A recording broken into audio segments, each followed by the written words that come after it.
मैं डॉक्टर इला मिश्रा, सह आचार्य हिंदी, महारानी श्री जया राजकीय स्नातकोत्तर महाविद्यालय भरतपुर में कार्यरत हूँ। मैं आपके सामने बीए, बीएससी, बीकॉम प्रथम वर्ष के विद्यार्थियों के लिए पारिभाषिक शब्दावली विषय पर अपना व्याख्यान प्रस्तुत कर रही हूँ। यदि प्रयोग को ध्यान में रखा जाए तो शब्द प्राय 3 प्रकार के हो सकते हैं। पहले वे शब्द जिन्हें हम सामान्य कहते हैं, दूसरे वे शब्द जो अर्थ पारिभाषिक शब्द कहे जा सकते हैं और तीसरे वे जिन्हें पारिभाषिक शब्द कहा जाता है। पारिभाषिक शब्द एक निश्चित अर्थ रखते हैं। ऐसा नहीं है कि निश्चित अर्थ उनमें पहले से ही होता है, बल्कि उनमें एक निश्चित अर्थ दिया जाता है। कई बार लक्षणों और व्यंजना से भी ऐसे पारिभाषिक शब्दों का कोई दूसरा अर्थ निकालना संभव नहीं होता। जब किसी शब्द में कोई विशेष अर्थ सीमित कर दिया जाता है, तब वह पारिभाषिक शब्द बन जाता है। विभिन्न विद्वानों ने इसकी अलग अलग तरह से इसे परिभाषित करने का प्रयास किया है।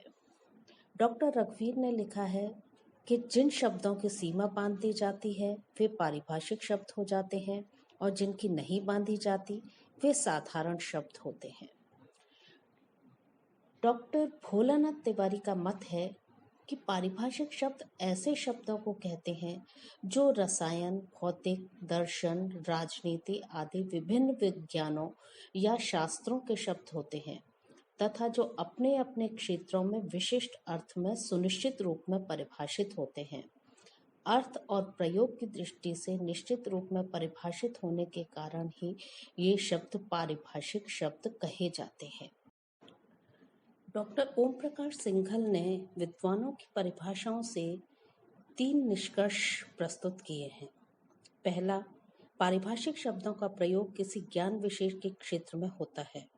दूसरा, उनका अर्थ सुनिश्चित होता है, उसमें लचीलापन या संदिग्धता नहीं होती।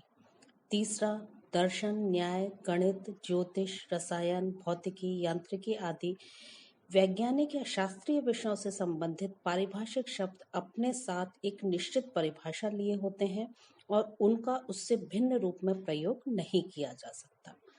इस आधार पर पारिभाषिक शब्दों के कुछ गुण हमारे सामने आते हैं।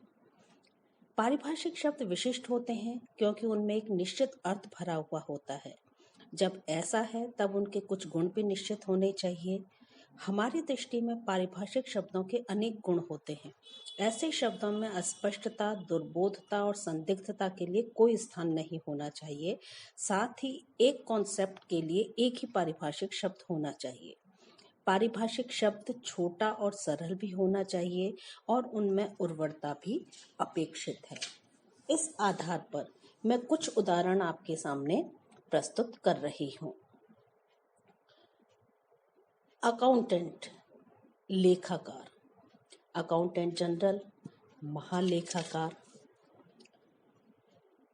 बैलेट, मतपत्र। कैबिनेट, मंत्रिमंडल। चेयरमैन, अध्यक्ष। सिविल कोर्ट, दीवानी अदालत। कलेक्टर, जिलाधीश। कमिश्नर, आयुक्त। डीन, शाखाध्यक्ष। एम्प्लॉय, कर्मचारी। गजटेड, राजपत्रित। गवर्नर, राज्यपाल। हेडक्वार्टर, मुख्यालय। जुडिशियल, न्यायिक। लीगल एडवाइजर, विधि सलाहकार। ओथ, शपथ। ऑफिसर, अधिकारी। इसी प्रकार बहुत से उदाहरण हैं जो हर पारिभाषिक शब्दों के अंतर्गत अपना विशिष्ट स्थान बनाए हुए हैं।